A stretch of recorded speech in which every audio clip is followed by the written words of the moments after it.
নবী বলেন, আয়েশা রে, এই রাত্রে আল্লাহ সৃষ্টির সমস্ত মুসলমানদেরকে আল্লাহ মাফ করে দেয়। আস্তে হয়ে গেল না? জোরে বলবেন। সবাইকে আল্লাহ কি করে দেয়? মাফ করে দেয়। কোন রাত্রে? বরাতের রাত্রে। সবে বরাতের রাত্রে আল্লাহ সবাইকে মাফ করে দেয়। এই জন্য এই রাত্রের মর্তবা অনেক। এই রাত্রে পটকা ফুটাইয়া ঘুরাফেরা করিয়া এই আজেরা কাজ করিয়া সময় নষ্ট করবেন না। এই রাত্রিবেলা আল্লাহর ইবাদতে কাটাবেন, আল্লাহর রোনাজারিতে বন্দিগিতে কাটাবেন। সাবধান, অত্যন্ত বরকতময় রাত। আল্লাহ আমাদেরকে কবুল করুক, বলে না আমিন। প্রিয় উপস্থিতি, হাজিরিন, এই বরাতের রাতে কবর জিয়ারত করবেন। আমি আগে বলছি কবর জিয়ারত সুন্নত, নাহাইতুকুম আন জিয়ারাতিল কুবুর। আমি তোমাদেরকে কবর জিয়ারত নিষেধ করতাম, ফাজুরুহা, তোমরা কবর জিয়ারত করো। কেননা কবর জিয়ারতের কারণে দিল নরম হয় এবং আখিরাতের কথা মনে হয়।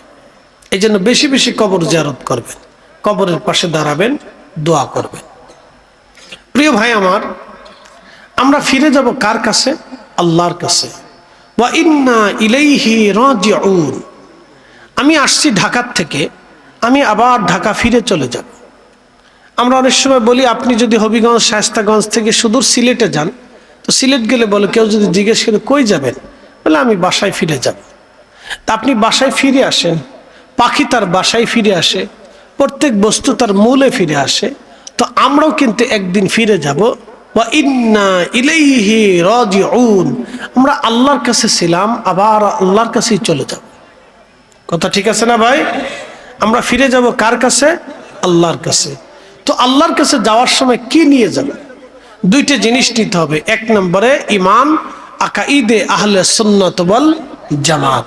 দুই নম্বর আমাদেরকে নেক আমল, বিশুদ্ধ আমল নিয়ে কবরে যেতে হবে। এই দুইটা জিনিস যদি আমরা নিতে পারি, তাহলে আমরা ধন্য হব। আমাদের মুরব্বীরা কবরের উপরে বসে আছে, দোয়ার প্রতীক্ষায় আছে। আশেপাশে যত কবর আছে, সবাই কবরের উপরে সে রুহগুলি প্রতীক্ষায় বসে আছে।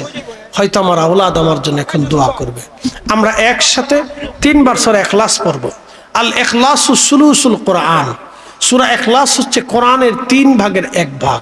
কেউ যদি সূরা ইখলাস একবার পড়ে, আল্লাহ রসুল বিশুদ্ধ হাদিসে বলেন, আল্লাহ 10 পারা কোরআনের নেকি লিখে দেয়।